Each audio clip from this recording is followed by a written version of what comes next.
Over the past 10 years, I've watched over 1,000 hours worth of production tutorials and courses, and I'm going to summarize all of the key points in one video so you don't have to. This video is going to save you years of learning, mind-numbing trial and error, and avoid all of the conflicting strategies that are going to confuse you. These are skills my multi-platinum production team and I use every single day to produce some massive tracks for some of the biggest artists in the game. I'm using FL, but you can use any software or hardware. The first step that most producers don't even talk about is sample selection and how important it is. If your 808s are not tuned to C, if your samples are low quality and have distorting frequencies, and if your samples are poorly mixed, before you've even started your track, you've already lost. It doesn't matter where you get your samples from, whether it's us or another high quality production company, just make sure you have good samples and make sure they cover a wide variety of styles so you're not going to be stuck in a box. When it comes to creating a melody, you need to start simple. If you have some really cool sound like this, it's going to be pretty difficult to create a melody out of this. So go and open up an FL Keys or any kind of simple plugin or preset and go and create a melody there first before copying and pasting it onto a better sound. If you waste time manually clicking in a melody, you're going to get kicked out of the studio. So make sure you have some kind of chord tool ready.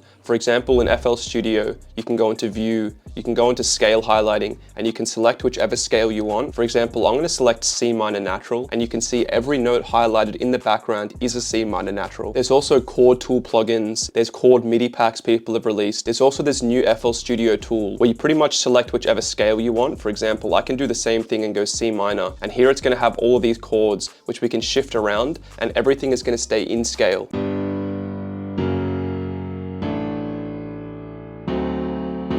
If you don't want to use a tool and you want to create a melody manually to look like a professional, go and start by placing down root notes.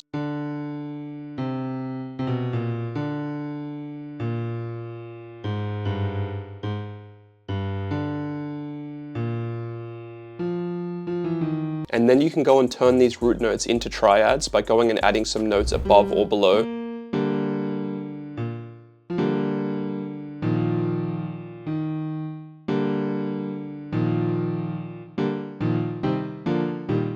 What I'm doing here is holding down Alt and right clicking.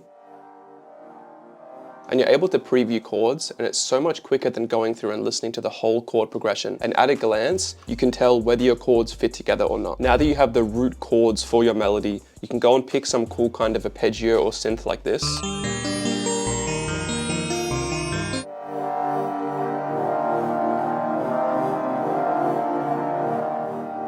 Now this is where most producers make big mistakes. You have this cool chord in the background, and you want to go and add some kind of counter melody or melody on top of that. You need to make sure that these layers don't clash and they're not too overcomplicated and fighting each other. So let's just say we grab this other sound here. I'm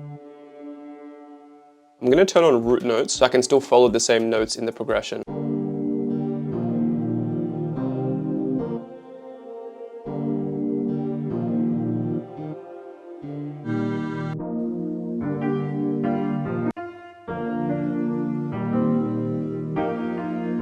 You need to make sure that this counter melody or supporting melody follows the same notes in the scale. There are no rules in music, but if it's out of scale, it can really confuse and mess with a lot of listeners. Something that's very important to do is changing around the octave of some of these notes. For example, I'm going to raise this all up and to show you why I do that. If we have a listen to this one key in the background,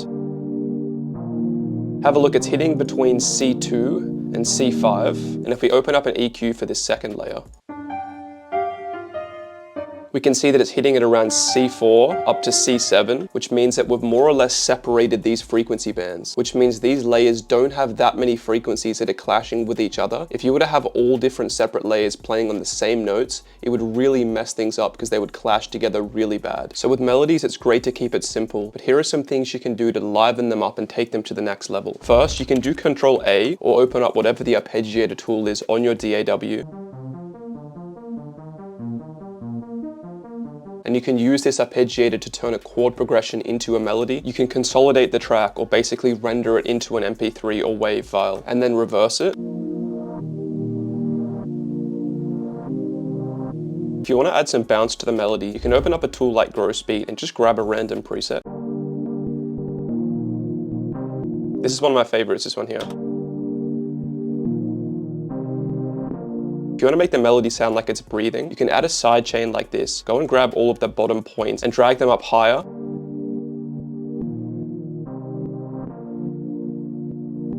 And it can make the melody have a lot of life to it and feel like it's breathing. If you find a one shot that you really like, you can go and layer it on top of some of the important notes. For example, the chord changes, which are these here.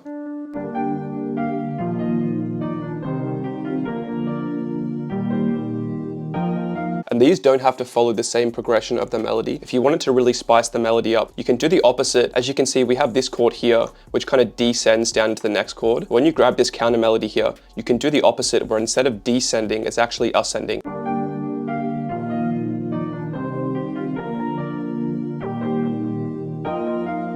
And if you're looking to get placements or have an artist use your track or to get a specific vocalist on your track, what you can do is you can go in and download an acapella for this artist. You can go and send it into a separate mixer track. Go and open up an EQ. For example, we have this Future vocal here.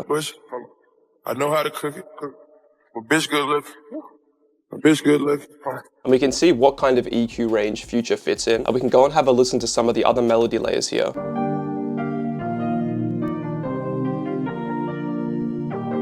And you can cut out parts of the melody that may clash with the acapella. And one good way to check is just play the acapella and your melody at the same time and see if there's room for vocals. I said it to your mama, out on the street like the mama. Listening to this, I'm just gonna lower the volume of some of these higher notes here, and I feel like it blends together so much nicer. I said it to your mama, out on the street like the mama. If you send your beats out for placements, that's exactly what the artist and engineer are gonna be doing in their head, or even in the studio. They're gonna see if there's space for the vocalist. They may record some kind of test vocals over the top. They may freestyle over it. And if there's no space, you may have missed out on getting a big placement because you can't trust that the engineer will go and download the stems and remix it and change the layers around to however they want. If you want to change around the vibe of a chord progression, one thing you can do is grab the middle notes. For example, I'm just going to grab these middle notes here, and you can hold down Control and click down to move them down an octave, or you can move them up an octave. And this is called inverting. Completely changes around the feeling of the melody. This last tool can also be really overpowered for melodies. You can basically turn a chord progression into a melody almost instantly by going and using this last tool and creating different notes like this.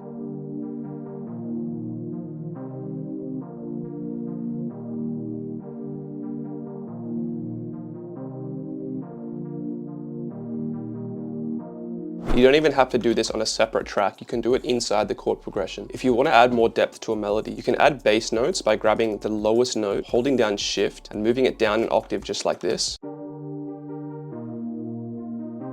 And you have all of these root notes down here, which are adding so much more kind of depth and bass to the melody. Now the drum sequences are really important because this is what carries the bounce of your whole track. The first step is picking really good samples, which I mentioned in the first section. What you really need to make sure is that you're picking the right samples for the genre. For example, if you're making a lo-fi track, you don't want to go and grab a Spins 808 because it's going to sound horrible. And if you're creating a chill kind of R&B style track, you don't want to have a really harsh snare or hi-hat that will really pierce through the mix. You want something that's going to blend in. So make sure to be familiar with the genre that you want to produce in. I like to start by creating the kick sequence, and you want to try and make sure that a lot of the kicks happen on chord changes because these sound super powerful and add so much bounce to the track. I'm going to click record and just use the comma button on my keyboard, which is C5. And I'm going to go and record a kick sequence.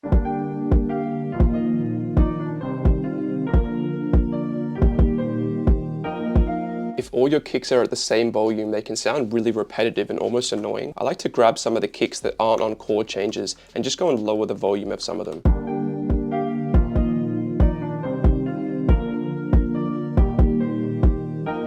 I then go and copy the kick onto the 808, make sure that cut itself is turned on, and then just go and get this 808 to follow the root notes of your melody.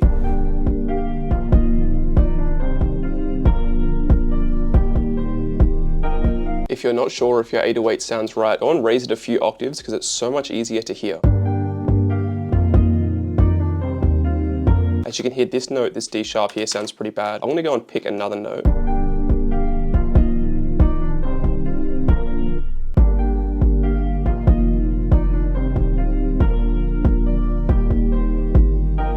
When it comes to creating the other drum layers, you can keep it really simple. If you want to make a layer a little bit complicated and bouncy, you kind of want to only do this to one layer, because if you make all the layers really complicated and over the top, there's not going to be room for an artist or for vocals, and it's going to sound really messy. Go and create a 2-step hi-hat sequence. I like going and setting the magnet to something like 1/4 step, and then I can select a note and click Control U, which is the slicer tool, and it's going to slice it up.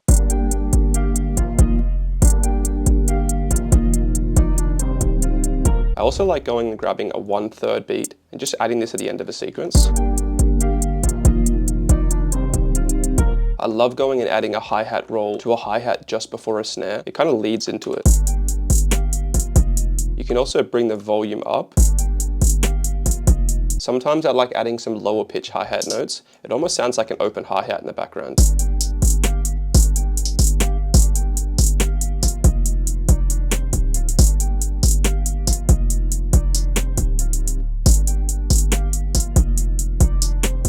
And if you watch producers like Metro go and make a beat, they usually record it on something like an MPC or a drum machine. And what makes this sound so good is some of the layers aren't quite in time. You can go and do this manually by holding down Alt and moving around some of the layers.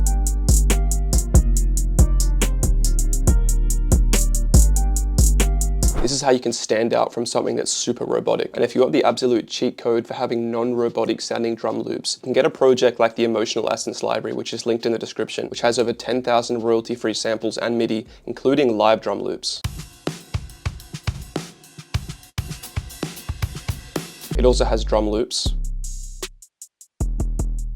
as well as so much drum MIDI, so you can drag in all these hi-hats you can see here to instantly add any kind of bounce to your track. I like to add a bit of pitching to the open hi-hat. For example, I have this lower note down here.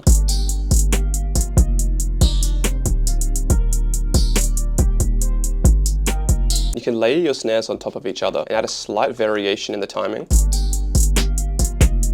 If you listen to these two snares together, it adds a cool kind of layered staggered effect.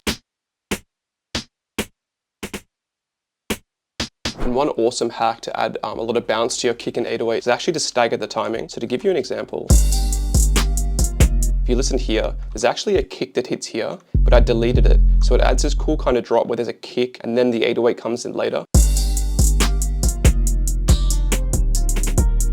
Now this beat was more of a demonstration of me showing what you can do for each layer. Now to mix this track, all you have to do is select every layer, go into the mixer track. Now on FL Studio, it's Ctrl-Shift-L, which is going to add everything. Make sure that there's nothing like a fruity limiter or some kind of compressor turned on the master. And then you go through and change the volume of the layers one by one. This is where it can be good to train your ear, so you know where each layer should be. If you spend a lot of time listening to music and dissecting all the layers in your head, you should have a good idea of this. But if you need to go through and remix the layers multiple times to get it sounding right, it's definitely worth doing. So start by just soloing the first track. I like to turn the volume up on my headphones or speakers and mix the melodies reasonably quiet. It's then very powerful to use an EQ and cut off some of the highs and the lows of the melody.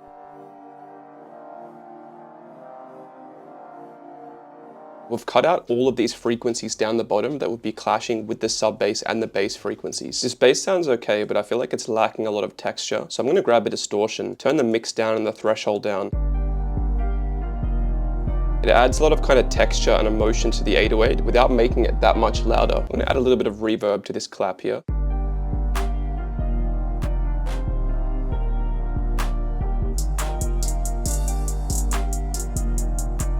I added a bit of reverb to this hi-hat. If we have a look at the master track, we can see that the final volume or the peak volume of this track is around -6 decibels. Which means we have quite a lot of room to work with if we want to boost the volume with a soft clipper or a maximizer. So one surprisingly popular way to kind of master a track is to go and use something like a soft clipper. I'm going to grab Fruity Soft Clipper and just drag the post up. As you can see, the peak volume is around -decibels, but it's not distorted or clipping the track. Now, this isn't a free plugin. Ozone 9 Elements has this maximizer that I really like using. I'm going to lower the threshold.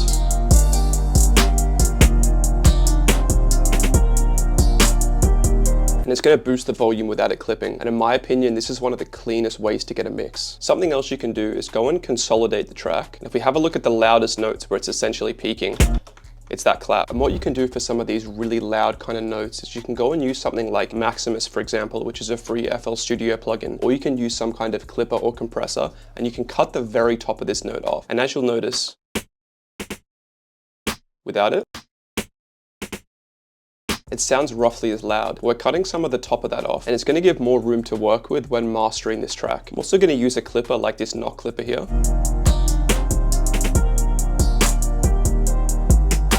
And let me know which version you think sounds better. Here's the soft clipper. Ozone. knock clipper. Personally, I feel like the Ozone Maximizer sounds the best, but it's completely up to you and it changes depending on what genre of music you're creating. Something else that can be quite common is sending all of your drum layers to a separate kind of bus. You can do that just by connecting it through the bottom, and then you can go and add effects to this bus that will affect all of the drum layers. And it's very common for someone to use a compressor or a clipper to really neaten up the volume of all of their drums, and a separate thing can be done for the melodies. Go and grab a riser like this one I got from the Emotional Essence library.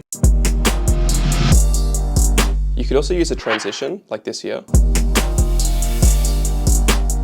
It just adds a lot of evolution to the track, and it adds a lot of anticipation coming into a drop. If you want to be a bit of a nerd, you can go and grab your kick, add a volume monitoring plugin. For example, I'm going to grab Fruity Peak Controller, and then I'm going to go over to the hi-hat. I'm going to right click on the volume for the hi-hat. I'm going to click link to controller. I'm going to change it to the peak, and I'm going to change the mapping formula to inverted.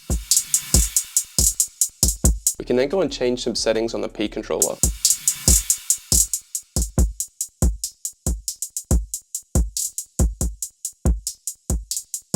We can change the bass volume of the hi-hat, and we can also change this volume here, which affects how much the volume of the hi-hat is affected when the kick hits. And as you can see here, we have this cool effect, and if I add the 808, you'll notice it more. It gives the illusion that the kick and 808 are hitting louder than they actually are, because it's like they're so loud that the hi-hat is getting quieter, and it's one way to get your kick and your 808 to sound really punchy without increasing the volume. I hope you learned a lot from this tutorial. This was basically just a 4-bar loop I was cooking up as an example. If you want to see me make a full beat from start to finish, go and click any of the suggested videos and I'll see you there.